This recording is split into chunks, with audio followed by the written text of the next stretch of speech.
Assalamualaikum warahmatullahi wabarakatuh. Alhamdulillahirrabbilalamin. Puji beserta syukur mari kita panjatkan kepada Allah Rabbi yang mana kita masih diberikan kesempatan untuk hidup pada kali ini. Bertemu lagi dengan saya Siti Nurbayanti. Dalam video pembelajaran pada kali ini, saya akan menjelaskan mengenai etika berkomunikasi di dalam Islam. Jadi, berkomunikasi sangatlah penting dalam kehidupan manusia. Karena dengan berkomunikasi, manusia dapat menyampaikan pikiran, informasi, dan perasaan kepada orang lain. Namun, di dalam berkomunikasi, kita harus tahu apa yang kita sampaikan. Namun, di dalam Islam, komunikasi tidak dinilai dari apa yang kita sampaikan, tetapi bagaimana cara kita menyampaikan komunikasi itu dengan baik. Maka dari ini, saya Siti Nurbayanti akan menjelaskan etika cara berkomunikasi.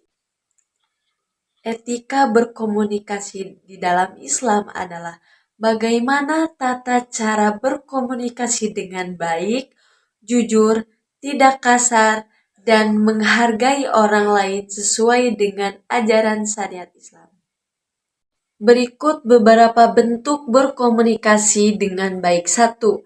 Berkata dengan jujur. Berikut adalah bentuk berkomunikasi dengan baik menurut ajaran Islam. 1. Berkata baik. Dalam berkomunikasi, seorang muslim harus berkata baik, jujur, dan menghindari perkataan yang bohong. Contoh konkret, ketika kita datang terlambat ke kelas dan kita harus menyampaikan alasan yang tepat, bukan dengan cara kebohongan. Misalkan kita datang terlambat karena bangun siang. Jadi kita harus menyampaikannya dengan seperti itu. Jangan seperti yang kedua adalah menggunakan perkataan yang sopan. Islam mengajarkan umatnya untuk berkata baik, sopan, ramah, dan lembut kepada siapapun. Contoh konkret, kita harus berbicara kepada orang tua dengan perkataan yang baik, lembut, santun, dan tidak berkata kasar. Dan kita harus menggunakan kata-kata yang sopan seperti mohon maaf, terima kasih, dan lain-lain. 3.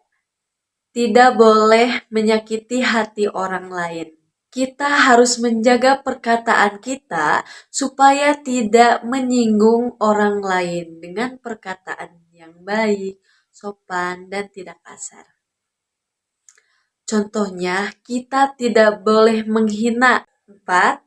Mendengarkan ketika orang lain sedang berbicara.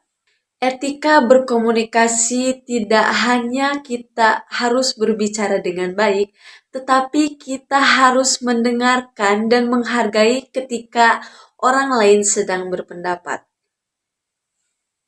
Contoh yang konkret dalam kehidupan perkuliahan, jika teman-teman kita sedang berpresentasi, kita harus mendengarkan dengan baik dan jangan memotong pembicaraan mereka yang sedang berpresentasi.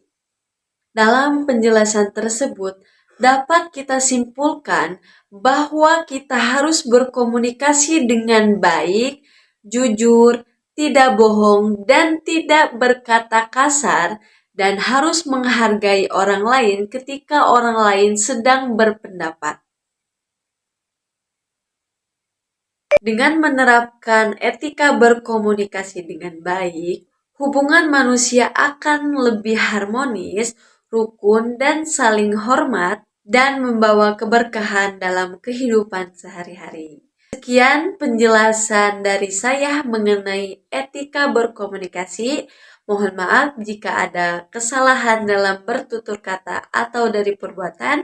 Saya pamit undur diri. Assalamualaikum warahmatullahi wabarakatuh.